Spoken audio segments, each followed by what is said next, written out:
Assalamualaikum warahmatullahi wabarakatuh. Welcome to Eva Channel. Jadi bagaimana kabar sahabat-sahabat kali ini? Semoga sehat selalu. Amin. Oke, kali ini saya akan membahas tentang pemuda desa dan demokrasi. Sebelum kita lanjut pembahasan pada kali ini, saya mengingatkan kembali kepada sahabat-sahabat, jangan lupa klik tombol subscribe, like, komen, dan share. Jadi kita lanjut pada pembahasan pemuda desa dan demokrasi. Sejak semula Indonesia tak bisa dilepaskan dari gerakan pemuda. Hingga kini kita bisa lihat dominasi kaum muda dalam segala lini, termasuk pada lini penegakan demokrasi. Di sisi lain, wacana tentang desa kini telah menjadi dominan. Pilihan negara untuk kembali dan memulai dari desa adalah pilihan yang tepat, karena membangun desa sejatinya adalah membangun Indonesia. Setelah undang-undang desa ditetapkan, desa memiliki peluang lebih besar untuk menjadi lebih maju. Tentu saja hal ini tidak mungkin terwujud serta-merta, butuh kesadaran, kesabaran, dan konsistensi gerakan bersama, butuh perjuangan bersama untuk kemajuan. Pemuda hari ini adalah bangsa kita di esok hari. Desa hari ini adalah negara kita di esok hari. Untuk negara dan bangsa juga demokrasi. Pemuda desa adalah kunci. Kali ini kita mengupas peran pemuda dalam demokrasi, dimulai dari desanya. Sosiodemokrasi. Menurut Soekarno, demokrasi adalah suatu pemerintahan rakyat. Bagi Soekarno, demokrasi adalah suatu dalam membentuk pemerintahan yang memberikan hak kepada rakyat untuk ikut serta terdalam proses pemerintahan lebih lanjut. Konsepsi demokrasi terangkum dalam Marxisme. Marxisme dijabarkan dalam trisila, yaitu sosio-nasionalisme, sosio-demokrasi, dan ketuhanan. Sosio-demokrasi yang artinya bahwa demokrasi bukan semata-mata demokrasi politik saja, tetapi juga demokrasi ekonomi dan demokrasi yang berangkat dari nilai-nilai kearifan lokal budaya Indonesia, yaitu musyawarah mufakat. Demokrasi yang diinginkan dan dikonsepsikan oleh Soekarno tidak meniru demokrasi modern yang lahir dari revolusi Prancis, karena menurut Soekarno, demokrasi yang dihasilkan oleh revolusi Prancis adalah demokrasi yang hanya menguntungkan kaum borjuis dan menjadi tempat tumbuhnya kapitalisme. Oleh karena itu, kemudian Soekarno mengkonsepsikan sendiri demokrasi yang menurutnya cocok untuk Indonesia. Inilah demokrasi Indonesia. Kata kuncinya adalah musyawarah untuk mufakat.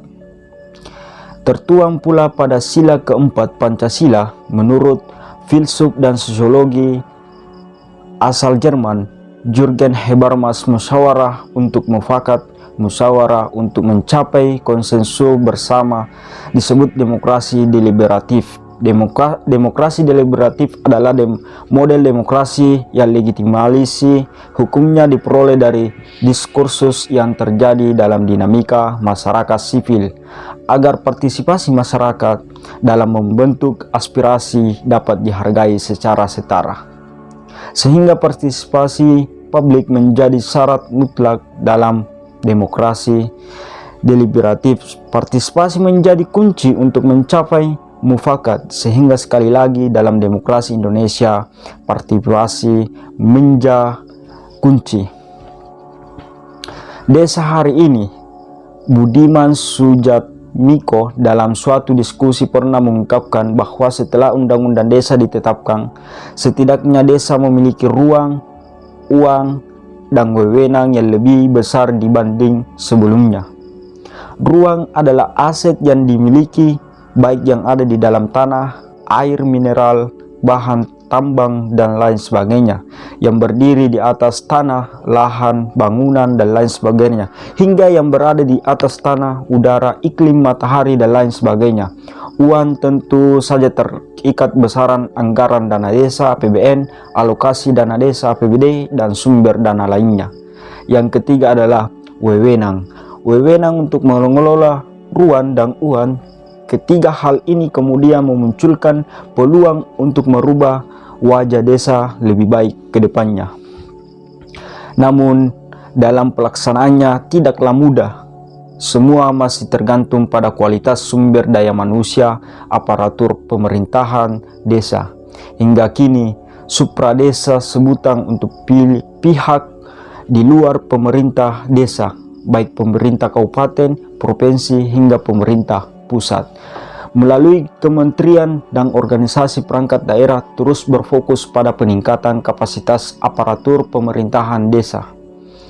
Di sisi lain, peran masyarakat atau komunitas masih terus didorong oleh berbagai pihak, salah satunya oleh para pendamping desa. Desa hari ini didomisili oleh wacana terkait aparatur pemerintahan desa. Belum banyak yang menyentuh pada peran masyarakat atau komunitas, padahal merujuk pada pengertian desa pada Undang-Undang Desa. Desa adalah desa dan desa ada yang disebut nama lain. Selanjutnya disebut desa adalah kesatuan masyarakat hukum yang memiliki batas wilayah yang berwenang untuk mengatur dan mengurus urusan pemerintahan. Kepentingan masyarakat setempat berdasarkan prakarsa masyarakat, hal asal usul dan atau hakta nasional yang dihormati dalam sistem pemerintahan negara Kesatuan Republik Indonesia. Desa adalah kesatuan masyarakat yang berwenang mengatur dan mengurus pemerintahan dan kepentingan masyarakat. Sehingga kemajuan desa bukanlah tergantung pada pemerintah desanya saja, tetapi juga peran masyarakat desanya dalam memberikan masukan, memberikan kritik dan kontrol terhadap jalannya pembangunan di desanya. Sederhananya, kemajuan desa membutuhkan partisipasi masyarakat desa, dan jangan lupa pemuda adalah bagian penting dari masyarakat desa. Sebagai pendamping desa, pernah melihat bahwa desa yang maju, desa yang baik biasanya didukung oleh pemuda desanya. Ada peran pemuda dalam pembangunan desanya.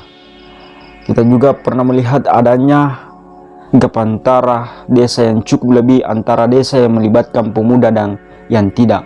Keterlibatan ini bisa dilihat pada keikutsertaan atau partisipasi pemuda dalam musyawarah desa, peran aktif Karang Taruna, dominasi kaum muda di aparatur pemerintahan desa, dan kegiatan lainnya di luar kegiatan kepemudaan. Mengutip pernyataan Budi Ari, pembangunan daerah tertinggal dan transmigrasi, banyak desa-desa yang maju dan berkembang maupun desa-desa yang mandiri, itu penggeraknya anak-anak muda.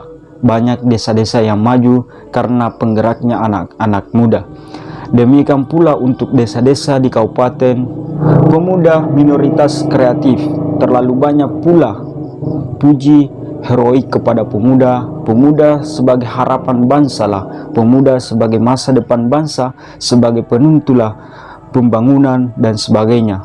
Hal ini tidaklah keliru, tetapi menjadi percuma ketika puja-puji ini menjelma menjadi suatu dengan semata. Hal ini menurut saya justru menempatkan pemuda dalam satu posisi yang justru tercabut dalam akarnya. Pemuda kini justru teralienasi dari lingkungan terkecilnya, luar biasa kritis dan tajam ketika melakukan kritik kepada kebijakan pemerintah pusat, provinsi, atau bahkan pemerintah kabupaten, tetapi mendadak layu, apatis, dan melempem ketika berhadapan dengan kebijakan pemerintah desanya.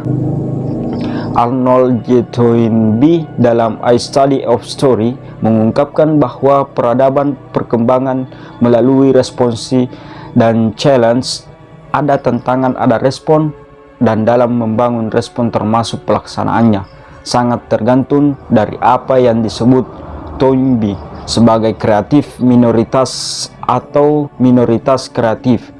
Minoritas kreatif merupakan sekelompok manusia atau individu yang memiliki self-determined, kemampuan untuk menentukan apa yang hendak dilakukan secara tepat dan dengan semangat yang kuat.